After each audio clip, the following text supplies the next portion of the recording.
तो आज हम लोग बात करने वाले हैं क्लास 10th की इकोनॉमिक्स चैप्टर नंबर 1 डेवलपमेंट के बारे में। ठीक है, तो ये जो चैप्टर है ये बहुत ही इंटरेस्टिंग चैप्टर है और बहुत ही अच्छा है, जहाँ पर आप बहुत सारी चीज़ें नई सीखेंगे। ठीक है, तो चैनल को सब्सक्राइब करना ना भूलें।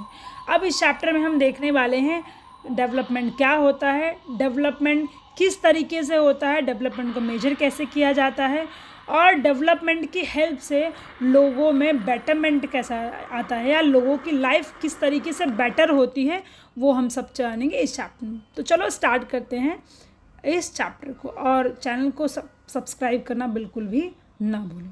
तो जब हम बात करते हैं डेवलपमेंट की तो हमारे माइंड में बहुत सारी थियरीज आती है, बहुत सारे कॉन्सेप्ट्स आते हैं। ओके, जैसे कि व्हाट इज़ डेवलपमेंट, या हर इंसान के लिए डेवलपमेंट क्या होती है अलग होती है। जैसे किसी को लगता है बिल्डिंग्स बन जाएंगी तो डेवलपमेंट हो जाएगा, किसी को लगता है अच्छी रेलवे फैसिलिटी हो जाएगी तो डेवलपमेंट हो जाएगा, किसी को लगता है हॉस्पिटैलिटी अच्छी हो जाएगी तो डेवलपमेंट हो जाएगा, है ना। वैसे ही कुछ जो बच्चे हैं उनको लगता है स्कूल्स बन जाएंगे तो डेवलपमेंट हो जाएगा, किसी को लगता है रोड्स अच्छे बन जाएंगे तो डेवलपमेंट हो जाएगा। तो वैसे ही how you define the development, betterment of life style और anything, it's a development.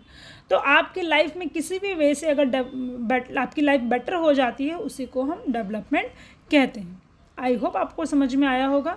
जब हम बात देखो, हर इंसान की ना डेवलपमेंट गोल अलग होती है। जैसे कि एक किसान है, वो अगर खेती करता है तो उसे लगता है कि हमें मेरी क्रॉप का अच्छा प्राइस मिलना चाहिए, वो उसके लिए डेवलपमेंट गोल है। एक लड़की है, उसके लिए एजुकेशन डेवलपमेंट है। एक लड़का अगर डांसर है तो डांस उसके लिए डेवलपमेंट गोल है। एक बिजनेसमैन है, अगर वो प्रॉफिट ज़्यादा कमाता है तो वो प्रॉफिट उसके लिए डेवलपमेंट गोल है। ओके, तो ऐसे ही डेवलपमेंट गोल सबके लिए अलग अलग। लेकिन यहाँ पर ये भी चीज़ है कि कुछ चीज़ें किसी के लिए डेवलपमेंट है लेकिन किसी के लिए डेवलपमेंट नहीं है, है ना। तो इसको हम लोग समझते हैं एक एग्जाम्पल के साथ। ओके, अब सपोज़ एक इंसान सोचता है कि डैम्स बनना चाहिए तो जिसकी वजह से इलेक्ट्रिसिटी अच्छी होगी, वाटर सप्लाई अच्छा होगा। लेकिन वहीं जो ट्रैवल लोग वहाँ पे रहते हैं वो बिल्कुल भी नहीं सोचेंगे कि ये डेवलपमेंट है। क्यों? क्योंकि उनको अपने प्लेस से मूव होकर कहीं और जाना पड़ेगा। सो इसीलिए कहा गया है what may be development for one but other for destructive. यानी कि एक इंसान के लिए वो डेवलपमेंट हो सकता है लेकिन सेकेंड वन के लिए वो डिस्ट्रक्टिव हो सकता है। सो हमारा कॉन्सेप्ट है income and other goals. Income and other goals हम जानते हैं कि एक किसान है, किसान के लिए उसका गोल क्या है, पैसा है ना, उसकी क्रॉप का ज़्यादा फसल मिले। लेबर है तो वो सोचता है कि उसे वेजेस ज़्यादा मिले। बिजनेसमैन सोचता है कि उसे प्रॉफिट ज़्यादा मिले। तो यहाँ पे हम देखते हैं हर इंसान का क्या है, अलग अलग गोल है इनकम के साथ साथ। तो ऐसे दो टाइप के इनकम गोल होते हैं। पहला होता है मटेरियलिस्टिक गोल, दूसरा होता है नॉन मटेरियलिस्टिक। मटेरियलिस्टिक गोल वो होता है जो हम पैसे की हेल्प से खरीद सकते हैं, जैसे घर हो गया, गाड़ी हो गई, टीवी हो गया, रेफ्रिजरेटर हो गया या एसी हो गया। तो ये सारी चीज़ें हम पैसे की मदद से खरीद सकते हैं, इसीलिए इसे हम मटेरियलिस्टिक गोल कहते हैं। लेकिन जब हम बात करते हैं नॉन मटेरियलिस्टिक की तो वहाँ पे ये हम देखते हैं कि वो चीज़ें जो हम पैसे की मदद से बिल्कुल नहीं खरीद सकते, जैसे इक्वालिटी हो गया, लव हो गया, फ्रेंड्स हो गए, हैप्पीनेस हो गया, रिस्पेक्ट हो गया, ये सारी चीज़ें हम पैसे से बिल्कुल भी खरीद नहीं सकते, इसीलिए इसे नॉन मटेरियलिस्टिक गोल कहा गया है। ठीक है, आई होप आपको समझ में आया होगा। ठीक है, तो अब हम बात करते हैं डेवलपमेंट की। तो जब हम डेवलपमेंट की बात करते हैं तो हम ये सोचते हैं कि एक इंसान अगर उसके पास अच्छी जॉब है, वो अच्छी सैलरी पाता है तो वो हमारे माइंड में आता है कि सब पैसा उसके पास बहुत सारा है यानी कि उसके पास सारी खुशी है। ऐसा नहीं होता है, पैसा ही सारी चीज़ नहीं होती है। अब सपोज़ कोई इंसान बाहर देश में कमा रहा है, उसके पास पैसा है, जॉब है, पर उसे क्या फील होगा, इनइक्वालिटी फील होगा, जॉब इनसिक्योरिटी फील होगा। तो पैसा ही हर चीज़ नहीं होता है। हमारा नेक्स्ट कॉन्सेप्ट है नेशनल डेवलपमेंट। नेशनल डेवलपमेंट क्या होता है, जब हम ओवरऑल डेवलपमेंट की बात करते हैं, पूरे देश के डेवलपमेंट की बात करते हैं, तो वो कॉन्सेप्ट हो जाता है हमारा नेशनल डेवलपमेंट। यानी कि पूरा वर्ल्ड वाइड, यानी कि पूरा नेशन वाइज किस तरीके से डेवलपमेंट हुआ है। ठीक है, जैसे कि अब कुछ इंसान हैं या कुछ लोग ऐसे हैं जो सोचते हैं कि गवर्नमेंट को पॉवर्टी पे फोकस करना चाहिए, हेल्थ पे करना चाहिए, एजुकेशन पे करना चाहिए, रोड्स पे करना चाहिए। तो वैसे हर इंसान के डेवलपमेंट, हर इंसान का नेशनल डेवलपमेंट के लिए थिंक अलग है। तो यहाँ पे कुछ कॉन्फ्लिक्ट्स भी हो जाते हैं। कुछ लोगों को लगता है यार ये खाली हेल्थ पे फोकस करता है, एजुकेशन पे नहीं करता है। कुछ को लगता है पॉवर्टी पे करता है और हेल्थ पे नहीं करता है ना। सो नेशनल डेवलपमेंट का जो डेफिनेशन है, जो क्राइटेरिया है, जो चीज़ें हैं, थिंकिंग है, वो हर इंसान के लिए क्या है, अलग अलग है, डिफरेंट है ना। तो यहाँ पे हम नेशनल डेवलपमेंट को किस तरीके से देखते हैं या नेशनल डेवलपमेंट हम कैसे देखते हैं वो हम समझते हैं। अब तो देखिए नेशनल डेवलपमेंट क्या है, the ability of a country to improve the living standard of a citizen called as national development. जैसे उस कंट्री के सिटीजन को अच्छा एजुकेशन मिले, हॉस्पिटैलिटी मिले, जॉब मिले या एम्प्लॉयमेंट मिले जिससे लोग भीख ना मांगे। जब हम कंपैरिजन करने की बात करते हैं, चाहे कंट्री के से कंपेयर करें चाहे स्टेट से कंपेयर करें, तो हम किससे कंपेयर करते हैं, पैसे से कंपेयर करते हैं। जिस कंट्री के पास ज़्यादा पैसा, उस कंट्री का इकोनॉमिक डेवलपमेंट है ना, या उसका नेशन डेवलपमेंट है। इसको कैलकुलेट करने के लिए हमारे पास दो कैटेगरी, एक डेवलप्ड है, एक अंडर डेवलप है, जिसको हम पर कैपिटा इनकम से जानते हैं या एवरेज इनकम के नाम से जानते हैं। यानी कि उस देश में पर पर्सन कितना कमाता है ड्यूरिंग अ ईयर। इसका एक फार्मूला भी है, total income divide by total population is equal to per capita income. हर एक इंडिविजुअल इंसान कितना कमाता है, इसको कैलकुलेट करने के लिए हम इस फॉर्मूला की हेल्प से कैलकुलेट करते हैं। जैसे वर्ल्ड बैंक की जो डेटा है, मैंने आपको जो ब्रैकेट के जो बाहर दिया है वो 2023 का डेटा है। तो वर्ल्ड बैंक कहती है कि अगर $12,1500 जिस कंट्री के पास, वो कंट्री रिच है। जिस कंट्री के पास $955 है, वो कंट्री पुअर है। अगर इंडिया की बात करें तो इंडिया के पास क्या है, 1820। और इंडिया जो है वो लो इनकम कंट्री के कैटेगरी में आती है। जैसे यहाँ पे दिया है कुछ रिच कंट्रीज़ का, जो एक कंट्रीज़ है डेवलप कंट्री, यहाँ पे मिडल ईस्ट और सर्टेन स्मॉल कंट्री ऐसी जो है वो डेवलप कंट्री है, रिच कंट्री की कैटेगरी में काउंट की जाती है। लेकिन सब कुछ पैसा ही नहीं होता है, सम टाइम हमें पीस भी चाहिए होता है, फ्रीडम भी चाहिए। जैसे अभी वॉर चालू है फ़लस्तीन और इज़राइल के बीच में, तो पैसा ही हर चीज़ नहीं, तो भाई शांति भी होनी चाहिए देश में, तब जाके वो कंसीडर होगा कि वो नेशनल डेवलपमेंट हो रहा है। अब इनकम एंड अदर क्राइटेरिया, जैसे यहाँ पे 3 स्टेट का एग्जांपल दिया है, हरियाणा, केरला और बिहार। तो इन तीनों की पर कैपिटा इनकम डिफरेंट है। लेकिन इसमें एक कॉन्सेप्ट और आता है, इन्फेंट मॉर्टलिटी रेट। ये क्या होता है, जब एक बच्चा 1 साल से पहले ही डेथ हो जाए, जब बच्चे की 1 साल कंप्लीट होने से पहले ही डेथ हो जाती है, तो उसे हम इन्फेंट मॉर्टलिटी रेट कहते हैं। तो ये प्रपोज 1000 ऑफ लीव में हर साल होता है। तो हरियाणा का 30 है, केरला का 10 है और बिहार का कितना है, 35 है इन्फेंट मॉर्टलिटी रेट।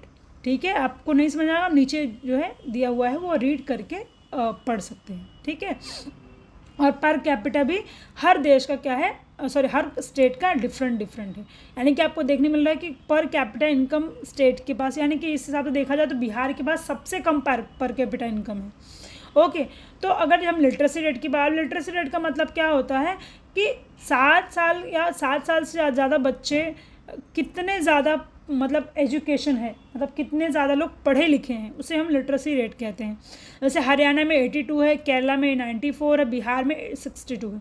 अब नेट अटेंडेंस रेशो की जब हम बात करते हैं, देखते हैं कि नंबर ऑफ़ जितने बच्चे हैं, चाहे वो 14 से 15 एज ग्रुप के देखा जाए, तो कितने नंबर ऑफ़ बच्चे ऐसे जो स्कूल अटेंड करते हैं। तो हरियाणा में 61 है, केरला में 83 है और बिहार में 43। यानी कि आप देख रहे हो सबसे ज़्यादा जो हाईएस्ट नंबर है वो केरला का है। अब हम बात करते हैं पब्लिक फैसिलिटी की। तो गवर्नमेंट हमें क्या क्या चीज़ें प्रोवाइड करती है। गवर्नमेंट लोगों के बेटरमेंट के लिए, सिटीजन्स के लिए क्या क्या प्रोवाइड, जैसे फूड है, जैसे पीडीएस की हेल्प से प्रोवाइड करती है, आर्मी प्रोटेक्शन के लिए, एजुकेशन है, रेलवे है, या ट्रांसपोर्ट फैसिलिटी प्रोवाइड करती है for betterment of the people's life, है ना। तो ये होता है पब्लिक फैसिलिटी। जैसे कुछ जो गरीब लोग का एक जो फैमिली है, उसके लिए government PDS, public distribution system के हेल्प से क्या करती है, राशनिंग प्रोवाइड करती है, जिससे लोग जो है न्यूट्रिशियस फूड जो है वो कंज्यूम कर सकें। वो किसके हेल्प से प्रोवाइड करते हैं? Public PDS, public distribution system. Class 9 की हमने चैप्टर नंबर 4 में ही एक्सप्लेन किया, आप जाके वहाँ पे वॉच कर सकते हो। अब आता है बॉडी मास इंडेक्स। अब एक बंदा जो हेल्दी है उसे न्यूरिश्ड कहा जाएगा, जो थोड़ा कमज़ोर है उसे अंडर न्यूरिश्ड कहा जाएगा, और जो थोड़ा सा मोटा है, पेट बाहर है, उसका ओवरवेट कहा जाएगा। अब इसे कैसे कैलकुलेट किया जाता है, चलो हम समझते हैं आगे, ठीक है। तो जब हम देखते हैं कि एक बॉडी मास इंडेक्स क्या है? Body mass index is a criteria which use to find out whether a person is nourish, under nourish और ओवरवेट। अब इसका फॉर्मूला क्या है? Weight divide by height. अब सपोज एक इंसान है जिसका वेट 80 है और उसकी हाइट 2 मीटर के अप्रॉक्स है, तो जो 2 है उसको स्क्वायर किया हुआ है यानी कि 4 हो जाएगा। 80 डिवाइड बाई 4 किया था, 20 मतलब यानी कि वो न्यूरिश कैटेगरी में आता है। लेस देन अगर 18 है तो अंडर न्यूरिश, मोर देन 25 है तो ओवरवेट है, और उसका BMI अगर 18 से 25 आता है तो न्यूरिस्ट है। अब नेक्स्ट आता है यूनाइटेड नेशन डेवलपमेंट प्रोग्राम, जिसको UNDP भी कहा जाता है। तो ह्यूमन डेवलपमेंट रिपोर्ट की अगर बात करें तो comparing countries based income, education and health. Her country को उसके एजुकेशन, इनकम और हेल्थ के बेस से कंपैरिजन किया जाता है। अगर इंडिया की बात करें तो 2017 के डेटा के अकॉर्डिंग 131 रैंक है इंडिया का। तो आप देख रहे होंगे हर कंट्री का ग्रॉस GNI अलग है, लाइफ एक्सपेक्टेंसी अलग है, लिटरेसी रेट अलग है, SDI रैंक अलग है ना। हर देश, इंडिया का दिख रहा होगा आपको 131 रैंक है all over the world. Sustainable development की हम जब बात करते हैं तो हम हमारे माइंड में आता है डेवलपमेंट, लेकिन स्टूडेंट्स डेवलपमेंट ही सब चीज़ नहीं होती है ना। आप डेवलपमेंट के चक्कर में वो बहुत सारी चीज़ों से निगलेक्ट कर जा रहे हो, जिसका भुगतान आने वाली जनरेशन को करना पड़ सकता है। पॉल्यूशन क्रिएट हो रहा है ना। तो सस्टेनेबिलिटी डेवलपमेंट का मतलब डेवलपमेंट तो है, लेकिन बाकी चीज़ों को भी क्या है, आपको प्रिकॉशन लेना बहुत ज़रूरी है ताकि आने वाली जनरेशन सफ़र ना कर सके।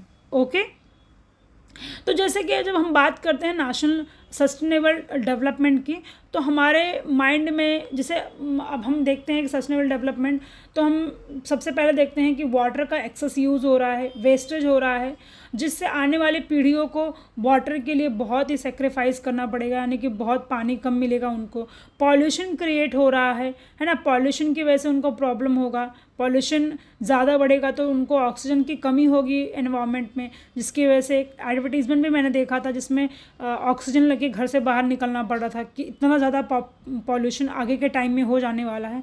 तो सस्टेनेबल डेवलपमेंट गवर्नमेंट ने इसलिए बनाया ताकि आगे वाले आने वाले जो जनरेशन है उनको, या आप ट्रीज़ का कटिंग ज़्यादा कर रहे हो, फॉरेस्ट कट कर डाल रहे हो, हार्वेस्ट, मतलब कहीं ना कहीं जो ग्रीनरी वो धीरे धीरे ख़त्म होते जा रही है। तो ग्रीनरी जितनी ज़्यादा ख़त्म होती जाएगी उतना ऑक्सीजन, आप सबने पढ़ा होगा साइंस में तो कि पेड़ों से ही ऑक्सीजन आपको मिलता है, तो ऑक्सीजन ही आप ख़त्म कर डाल रहे हो, तो जस्ट अज्यूम कि आपको ऑक्सीजन कहाँ से मिलेगा, है ना। ये क्वेश्चन मार्क बन के रहेगा आने वाले टाइम में। या आप जो क्रूड ऑयल है जो ज़मीन के अंदर मिलता है उसका एक्सेस यूज़ कर रहे हो, एक्सेसिव वे में उसका एक्सट्रैक्ट कर डाल रहे हो ना। तो आने वाले टाइम में अब जितना ज़्यादा excess of crude oil use करोगे अभी के टाइम में, आने वाली जनरेशन उतना ही ज़्यादा एक्स्ट्रा वे में क्या करेगी, सफ़र करेगी। तो आपको एक लिमिटेड वे में जितना भी रिसोर्स अवेलेबल है आपके पास, एक लिमिटेड वे में उसका यूज़ करना चाहिए। जैसे कि पॉल्यूशन भी क्रिएट हो रहा है, आप प्लास्टिक्स का यूज़ ज़्यादा कर रहे हो, है ना, या आप मतलब क्लीनिंग पार्ट को अवॉइड कर रहे हो, तो ये सारे फैक्टर्स हो सकते हैं जिसकी वजह से आपको सस्टेनेबिलिटी डेवलपमेंट, देखो सस्टेनेबल डेवलपमेंट इसलिए बनाया गया ताकि आप ये सारी जो चीज़ें मैंने अभी बताई इसको अवॉइड करके फिर डेवलपमेंट करो, है ना। इफ़ अगर हमने सेम अमाउंट में जितना अमाउंट आज हम यूज़ करें क्रूड ऑयल का यूज़ करेंगे, तो एक टाइम ऐसा भी आएगा स्टूडेंट्स जब ये पूरी तरीके से एक्सटेंड हो जाएगा, यानी कि ख़त्म हो जाएगा। तो डेवलपमेंट का मतलब ये है कि आप डेवलपमेंट करो, एक सस्टेनेबल डेवलपमेंट का मतलब ये डेवलपमेंट करो, लेकिन उसके साथ साथ आपको बाकी चीज़ों को भी क्या करना है, ध्यान देना है, और उनके भी पर्सपेक्टिव से चीज़ों को सोचना है। जैसे ट्री प्लांटेशन करना चाहिए आपको, है ना। या आपको डेवलपमेंट के लिए और क्या कर सकते हैं, ट्री प्लांटेशन कर सकते हैं, excessive use of raw material कम करेंगे। ठीक है, तो यहाँ पे हम चैप्टर को एंड करते हैं स्टूडेंट्स। आई होप आपको मज़ा आया होगा पढ़ के। मैंने एक नया एफर्ट डाला है, सिंपल टेक्स्ट बुक का यूज़ ना करके कुछ नया एनिमेटेड चीज़ किया है, ताकि आपको अच्छी तरीके से समझ में आए। तो ज़्यादा से ज़्यादा लोगों को शेयर कीजिए और वीडियोस को लाइक कीजिए और वॉच भी कीजिए। Thank you so much everyone, and मिलते हैं अगले वीडियो में।